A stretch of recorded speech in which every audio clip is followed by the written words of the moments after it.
my view has changed. I'm flat out saying it. Candidates can say that. Sometimes they don't. I'm saying So you've changed from 2013? Absolutely. I look at the problems we've experienced over the last few years. I've talked to governors on the border and others out there. I've talked to people all across America. And the concerns I have is that we need to secure the border. We ultimately need to put in place a system that works, a legal immigration system that works. And part of doing this, put the onus on employers, getting them E-Verify and tools to do that. But I don't think you do it through amnesty. Welcome back to America's Forum. It is plural, after all, possessive. This is America's Forum. This is Friday, which may explain a lot. Our final hour, and with Miranda Kahn, J.D. Hayworth here. And Miranda, it is obvious that illegal immigration remains a major issue as we head into the 2016 presidential campaign. First off, TGIF, yes. And that has some potential contenders for that race changing their minds, apparently. We just heard Wisconsin Governor Scott Walker switch his stance on amnesty. Now the question is, will we see more Republican hopefuls do the same thing? Joining us for more on this story on this Friday morning, Bill Flores, Congressman from Texas. He's chairman of the Republican Study Committee, and also joining us here on our anchor desk is Niger Innes, executive director of the TeaParty.net. Bill, thanks for taking time to phone in from Texas this morning. I'm just curious, what are your thoughts on hearing Governor Walker make what apparently is a sea change on amnesty? Well, I'm sorry I missed what he said, so I'm not really sure that I can give you a good response to that, and I apologize that I didn't hear the entire story. Well, basically what he said was, forget what he said in 2013 about it not being a big deal. Now he is, quote, against amnesty. Oh, well, I think that is a big deal, so I'm glad that he's raised the issue. The problem is let me rephrase this. It's not a problem. The situation is most Americans believe in the rule of law, and that they believe that if you want to immigrate here, or if you want to work here, you should do so legally. And so they don't feel kindly to people jumping in line in front of those that have tried to do it, to go through the proper processes to live and work here legally. And mindful of that, Congressman, you voted with the majority of the majority party against funding Homeland Security, but 75 Republicans voted with the Democrat minority to pass full funding for the Department of Homeland Security. Does that outcome of that floor vote earlier this week concern you, because it funds the president's efforts toward executive amnesty? Well, it does concern me, but the fight is not over yet. Conservatives in Congress, particularly in the House, are standing up for what Americans want us to do, and that is to follow the rule of law and to stop the president's unlawful and unconstitutional amnesty action. So we are going to continue to fight. The good news is that there is a federal judge who's issued an injunction who has stopped the president's behavior for the time being, and we'll continue to look for other tools that we can use to pull out to stop the president's unlawful actions. Niger, do you think the fight isn't over yet, huh? Oh, the fight has just begun, and I just hope that the Republicans in the House can keep their spine stiff, like obviously Representative Flores has a stiff spine on this question. And look, you're talking to a guy. When J.D. and I were with the same organization, we came up with our own immigration reform principles. Rule of law being a priority, securing the border being a priority, and assimilation, which is an issue that we just do not talk about anymore within our society. It's not politically correct. Making sure that people speak English, they know American history, they know what the Constitution is and the Bill of Rights. These things are most important. So it's a question of not just protecting the rule of law and our sovereignty, but for those that are here even legally, assimilating them properly. And mindful of that, talking about diversity and assimilation, we'd be remiss if we didn't reach out to Congressman Flores, who is the first Hispanic since Reconstruction to be elected to the U.S. Congress from Waco, Texas. And obviously, you're a Republican who's Hispanic. Do we have a situation, Congressman, where we get caught up in the myth of the monolith, the notion that if you have an Hispanic last name, then instantly you'll be in favor of illegal immigration? How do you deal with the question politically? Well, I really haven't paid attention to any labels, to be candid with you. I just look at what the law says and what my constituents want, and I act accordingly. And so I haven't really paid attention to labels. I just don't know that labels are relevant in this case. So I do think conservatives and Republicans have to be respectful of Hispanics in the country and make sure that we're using the proper language so that we somehow when we're talking about following the rule of law and trying to come up with the right sort of an immigration system, that we're not somehow alien, not being perceived to abuse a group or to disadvantage a group. And I think we've got to be careful about our language. Well, Congressman Bill Flores, we appreciate your insights on this topic. When we come back, we're going to shift gears and talk about something, since Bill chairs the Republican Study Committee, something he studied quite a bit, Obamacare and a GOP alternative. That's where we'll take this discussion with Congressman Bill Flores next on America's Forum.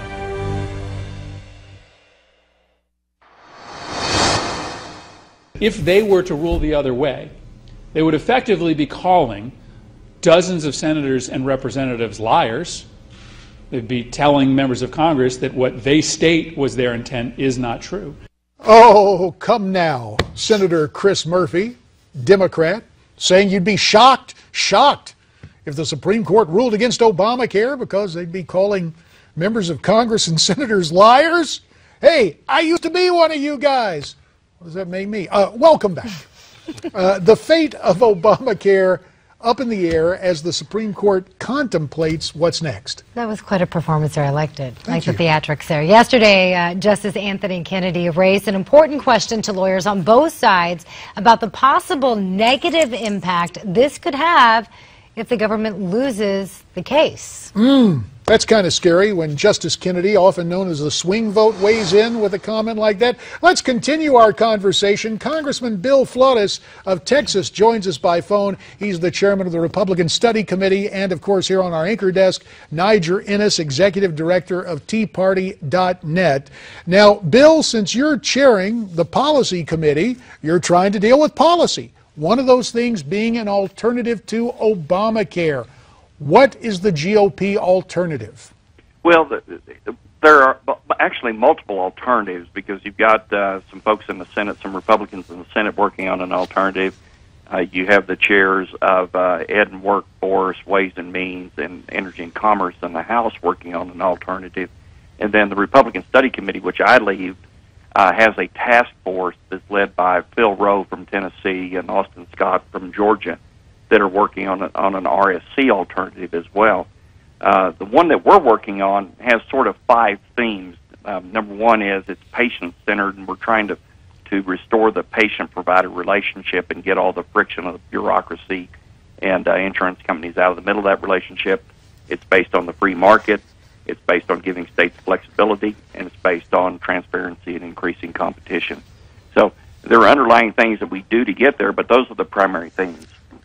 Niger, what out of all the options that have been presented, which one do you like the best? Well, I tell you, one that addresses the reality of the growth of Obamacare. The reality of the growth of Obamacare, you keep hearing the administration officials talk about how millions of Americans are getting health insurance for the first time, as if they're getting private insurance, when in reality they're being pushed into a system that's already failing, which is Medicaid. Medicaid expansion is unprecedented. And before this Obamacare canard even came to fruition, Medicaid was already financially unsustainable. So the question is, what did Albert Einstein say? The definition of insanity is doing the same thing over and over and over again and expecting a different result. When we expand Medicaid to the degree that we're doing, when it's already bankrupt, I think any plan that Republicans come up with have got to liberate people from Medicaid and get them into private insurance. About 2.5 minutes remain, Bill Flores. Let me turn back to you, and I'm very interested in what may happen. Let's say the court announces a ruling that says the subsidies go away. What alternative is in place, and if it is put in place legislatively, does the GOP fall short of repealing Obamacare? Well, let me say this. Our overarching goal is to still repeal Obamacare. Now, it looks like the Supreme Court may cause that to happen. I was actually at the oral arguments on Wednesday, and it's the first time I've gotten to sit in the Supreme Court hearing. I was fascinated by the arguments that were put forth by each side, and also by how the justices reacted to the arguments. But that said, it looks to me like we're going to have a 5-4 decision in all likelihood. My gut tells me that the Supreme Court will rule the subsidies to be illegal, and therefore Obamacare will fail. Now, some parts will stay in place, but I think overall will fail. There's as part of any alternative, we will also include repeal as an integral part of putting up an alternative. Now, the question comes up, what happens if the Supreme Court rules that the subsidies are illegal? What do you do to the folks that have enrolled in Obamacare, not in the Medicaid parts of Obamacare, as Niger correctly pointed out, which is really the bulk of the folks that the administration claims are on Obamacare. Right. And so what about Congress those people will that are have to like consider having cancer? I'm sorry? I know, I'm just hearing what you're saying. The concern is people that are already, signed up for Obamacare that, let's say they're receiving cancer treatments, that they may be thrown out of the system then, right? And Bill, we only got about 45 seconds to answer. Go ahead, sir. Congress will have to look at a bridge to make sure that those folks don't wind up in a gap and between the time when our alternatives are available and a time when the subsidies end. We'll have to figure out what that bridge looks like. And in the meantime, a whole lot of Americans who thought they would pay a slight penalty, if this thing stays in place, they're going to be paying a huge penalty. And still, as Niger pointed out, we have a whole lot of people who just stayed in government insurance, but with a new name, a new and expensive name, Obamacare. Congressman Bill Flores, we thank you for your time checking in from Texas, and we hope you'll come back and visit with us again real soon. Hopefully the Supreme Court will take your advice on Obamacare and rule it unconstitutional. There is more straight ahead. Niger, it's great to have you in on the desk as well. An invaluable addition to our program. And America's Forum rolls on here on this Friday from Newsmax TV.